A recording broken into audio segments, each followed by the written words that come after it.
Isu audio bocor, akhirnya Hamzah mengaku. Isu kluster pendidikan, Najib Sound Menteri tak guna. Isu undi 18, akhirnya UMNO dah bersatu sependapat.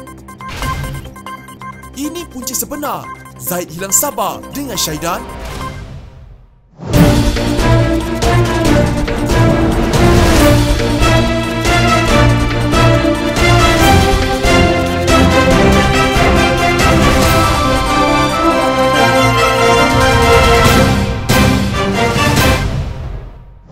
Yang tular minggu ni, boleh minta komen sikit Datuk Seri? Saya rasa itu adalah suara yang benar oleh saya, dan saya tak melakukan apa-apa kesalahan pun. Apa salahnya? Cuma yang salahnya orang yang tip my conversation with someone itu melakukan kesalahan. Yang saya lakukan, saya tak ada masalah. Saya dah cakap banyak kali dah bahawa kalau kita dengar pun apa salahnya. Saya hanya minta supaya IGP bagi beberapa nama kepada tuanku. Salah ke? Polis Diraja Malaysia. Okey. Menteri Dalam Negeri Hamzah Zainuddin mengaku bahawa rakaman suara bocor yang membincangkan pelantikan pegawai kanan polis sebagai benar. Hamzah Zainuddin bagaimanapun berkata dia tidak melakukan sebarang kesalahan. Saya rasa itu adalah suara yang benar oleh saya dan saya tak melakukan apa-apa kesalahan pun. Apa salahnya? Cuma yang salahnya, orang yang curi rakaman perbualan saya itu melakukan kesalahan, katanya. Hamzah dalam rakaman itu antaranya menyatakan sokongan kepada seorang yang dirujuknya sebagai budak kita. Kerana dia budak kita, budak Perak, keluarga semua kat sana dan baik untuk kita, katanya. Dia berkata akan memilih siapa yang dia kenal. Saya beritahu dia, you tak boleh ada choice. Yang hanya boleh bagi nama-nama, katalah 5 orang. You let me know, we will decide. Not for you to decide anymore like before. All ketua polis negeri, dia tak boleh decide, katanya. Hamzah memberitahu wartawan bahawa rakaman audio berkenaan dibuat pada tahun lepas. Ditanya sama ada dia akan membuat laporan polis, Hamzah berkata tiada keperluan untuknya berbuat demikian. Apa yang lebih penting adalah mengenal pasti pihak yang membuat rakaman berkenaan. Saya Menteri Dalam Negeri, jadi saya boleh lakukan dengan beberapa cara lain. Siapa yang rakam, itu persoalannya. Kita nak tahu itu dulu. Apa yang dilakukannya tidak bercanggah dengan peraturan. Saya pengerusi Suruhanjaya Pasukan Polis SPP. Saya nak maklumkan dalam perlembagaan, pengerusi SPP merupakan Suruhanjaya tertinggi yang menentukan tugasan pegawai-pegawai polis. Yang masalahnya ialah kalau saya nak suruh buat perkara di luar tanggungjawab saya, itu masalah lah. Ini tak ada masalah pun. Yang anda rasa saya buat salah ni kenapa? Saya tak salah pun, katanya lagi. Bekas Perdana Menteri Najib Razak menggesa kerajaan mengabaikan kenyataan 2 Menteri Kabinet yang disifatkan tak guna, sebaliknya menilai semula risiko wabak bagi sektor pendidikan untuk mengelak malapetaka besar. Saya amat tidak selesa dengan jumlah kluster baru yang dikesan setiap hari, terutamanya kluster dari sektor pendidikan. Sebelum ini kerajaan kata lebih 23,000 murid di bawah umur 12 tahun sudah dijangkiti pada tahun 2021 setakat ini, dan ini membuktikan betapa mudahnya kes ditularkan di sekolah akibat pergaulan, katanya di Facebook. Menurutnya masalah utama adalah apabila murid dan remaja kurang terkesan dengan wabak penyakit berbahaya walaupun positif, namun tanpa disedari masih boleh menjangkiti orang lain yang lebih berkemungkinan jatuh sakit. Katanya di negara lain, sekolah antara paling lewat dibuka semula bila sekatan pergerakan dilaksanakan. Sebaliknya di Malaysia pula, sekolah antara paling awal dibuka semula selepas PKP 2.0 dilaksanakan. Sebab itu saya mohon kerajaan menilai semula risiko wabak bagi sektor pendidikan. Jika tidak dibuat, mungkin ianya mampu membawa malapetaka yang amat besar. Adakah tiada siapa dalam kerajaan yang sedar dengan kemungkinan ini? Sila abaikan kenyataan 2 orang Menteri Perikatan Nasional tak guna itu yang kata sekolah akan diteruskan, serta suruh ibu bapa jangan risau sebab KPM ada cara tangani kluster pendidikan, katanya tanpa menamakan orang yang dimaksudkan itu. Selain itu, Najib turut menggesa kerajaan menambah dan mempercepatkan pemberian 150,000 unit peranti kepada golongan B40 sebagai persediaan awal sekiranya sekolah ditutup semula dan pengajaran dan pembelajaran di rumah PDPR dilaksanakan. Jangan tunggu sehingga akhir bulan September untuk diagihkan seperti diumum kerajaan, katanya.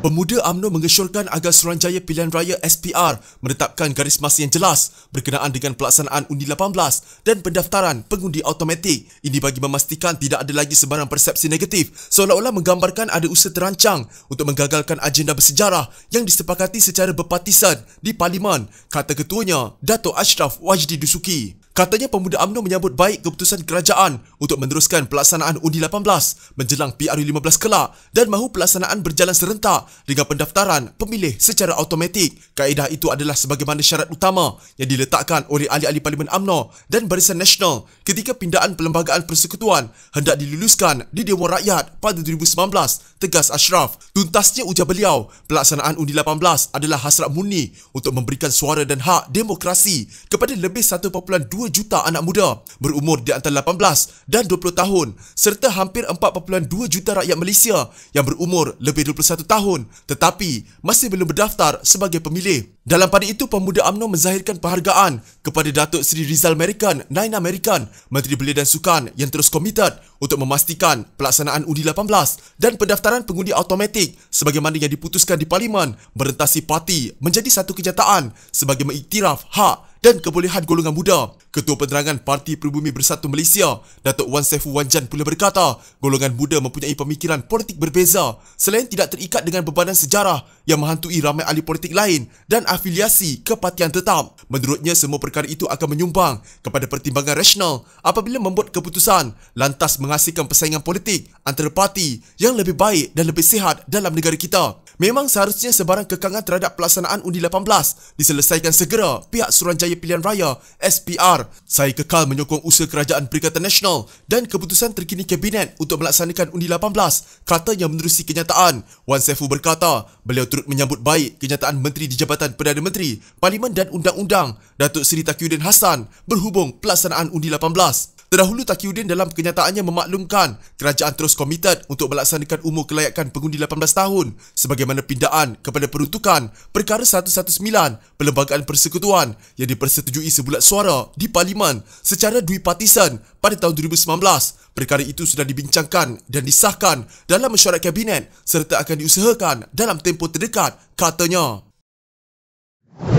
Keputusan Presiden UMNO Datuk Seri Ahmad Zaid Hamidi menukar pengerusi Badan Perhubungan UMNO Negeri Perlis disifatkan sebagai tepat pada masanya setelah sekian lama dicabar dan bersabar. Ahli Majlis Kerja Tertinggi UMNO, Datuk Seri Tajuddin Abdul Rahman berkata, tindakan Ahmad Zahid menunjukkan sifat kepimpinannya yang tegas sebagai penderaju parti UMNO. Ahmad Zahid juga sememangnya mempunyai hak sama ada mahu melantik dan menggugurkan sebarang jawatan yang dilantik. Malah ia sama sekali tidak menggugat parti. Kenapa pula UMNO tergugat? Itu menunjukkan Presiden seorang yang tahu apa yang perlu dibuat apabila dia dicabar, dihina, dikutuk, disindir dan macam-macam lagi. Selama ini dia sabar. Kalau ikuti perkembangan ini, Presiden ini sabar. Tapi sampai masa dia tak boleh lagi sabar. Kalau dibiarkan seolah-olah parti ini, Presidennya lemah, tidak boleh tangani masalah dalam parti. Jadi saya rasa memang sudah sampai masanya Presiden menunjukkan ketegasan dalam kepimpinannya. Tiada yang salah, katanya kepada pemberita ketika ditemui pada majlis iftar bersama media dan preview video raya kumpulan prasarana. Beliau berkata demikian ketika diminta mengulas